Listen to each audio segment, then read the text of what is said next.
grigio-verde, poi di sera col Barbera. Ci dava dentro la Maraia in Viale Nila e in Barriera. Lui era grosso come un muro, una faccia da lingera, il sorriso come un ghigno, brillantina in canottiera. Il sorriso come un ghigno, brillantina in canottiera.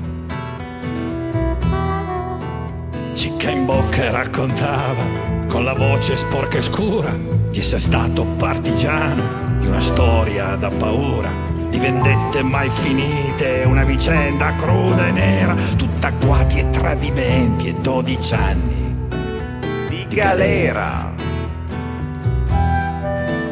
Tutta agguati e tradimenti e 12 anni di galera.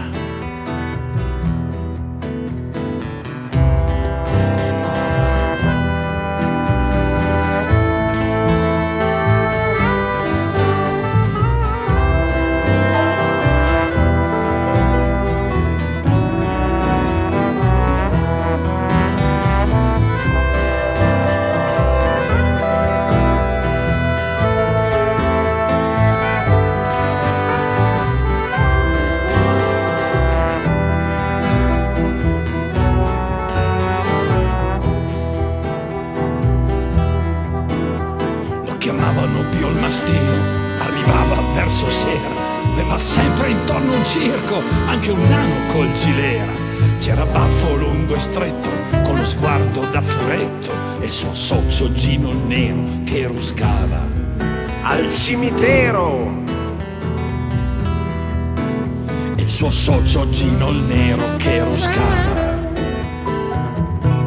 al cimitero.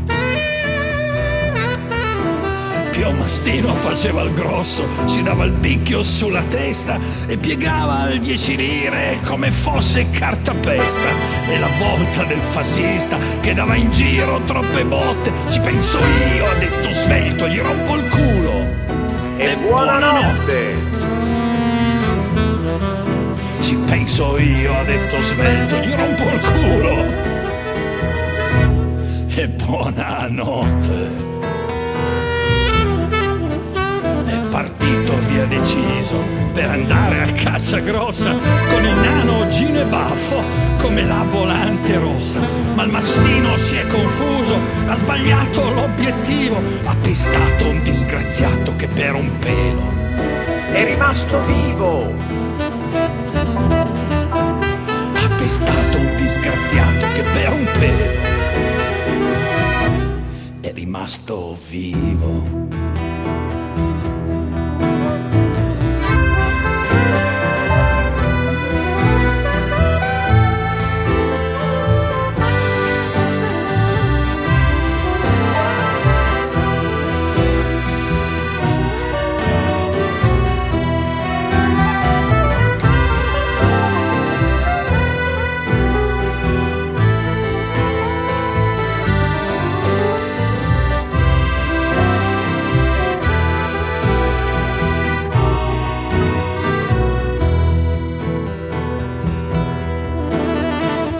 L'abbiamo riso sentendo dell'abbaglio, troppo giovani e incoscienti per dar peso a quello sbaglio.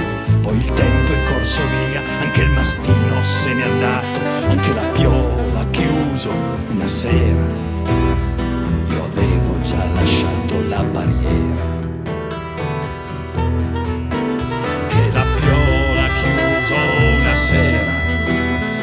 Io avevo già lasciato la barriera.